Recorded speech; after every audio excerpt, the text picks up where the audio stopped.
It was inspired by Lockout, so it was his choice still, but it's like 343, I feel like should have been like, well, if you want this map in and we're going to work with you, like it should at least be like this color palette. I feel like it should be like Banish theme or something. Like just do something that's more unique in terms of like, again, that's in 343's bucket. They worked with the guy. They worked with him. The map seems fine. The map plays okay. I think the map, even visually, like just the structures of it, looks good. It looks fine. The actual sandbox or skybox of it looks good, but it's just gray hallways, man, with like some lighting, like some orange lights or whatever here and there. That's why like the bill always ends with 343. Like they are in charge of everything that goes into their game. It's not just some like ignorant thing like, oh, the forgers did whatever he wanted and now it's in. It's like, I'm not blaming it on the forger. I think if 343 just told him, like, okay, the community wants something with a little bit of color, so try to work with these colors. I don't know. Just give us some renditions. It can still be the same structures. Just change the color. Make it green, make it yellow, make it red, make it blue. Throw in a few different colors, something.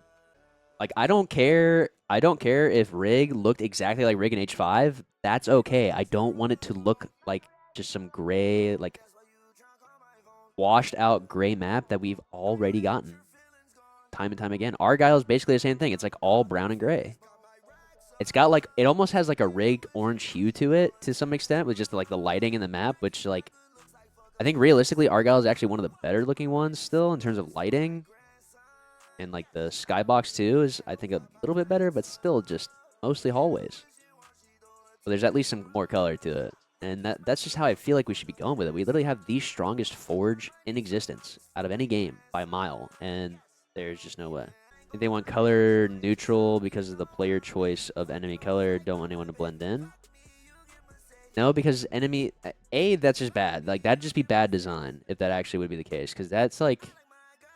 This is where we get into the conversation where it's like, oh, competitive players want things to be like what, like when people are talking about like the sandbox or whatever, like there can't be any fun or can't be any that, this and that. That's kind of like almost what you're saying would be, but I don't think they're doing that intentionally. Maybe they are. Maybe they are trying to do that, but that's just wrong. Like there needs to be some life breathed into these maps, at least from the color aspect. Yeah, I really like the way that new lockout looked. And like again, it's not the forger's fault because I just think like if 343 said we want to push in this direction with this kind of color palette or this theme instead of just like leaving it gray, maybe they were just like leaving the entire design aspect to him. I don't think that is the right choice. I think there should have been creative freedom, but it's like you still need to work in a few different color palettes or something. Just not gray, for the love of God. And I feel like the guy probably would have been okay with it. Like if he got the opportunity to work with 343 and all they told him was like remake rig, have some of these competitive designs that was in the previous game, and then, you know, work with these 3 to 4 different colors that kind of think would work, then bring back a product and we'll check it out. And that, like, there's 7,000 versions of that map, so I don't know if that's necessarily just any little tweak, like adding a block here and there adds a different version, but it's like, it obviously means the map's been through a lot. So I feel like it could have had some more color to it at the end of the day, and again, it ends with 343. Like, if you want to talk about a map that has so much color to it that, like, has potential to maybe have people blend in weird ways, it's like, it's Streets. Streets is super colorful, but it's a dev map.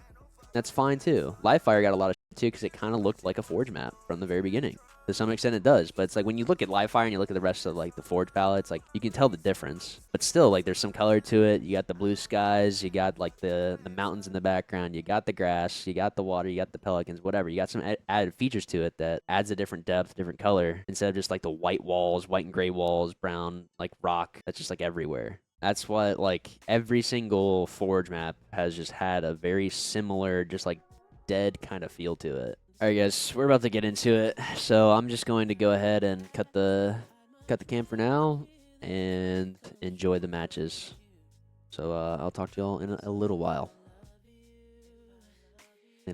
So enjoy the rest of your night.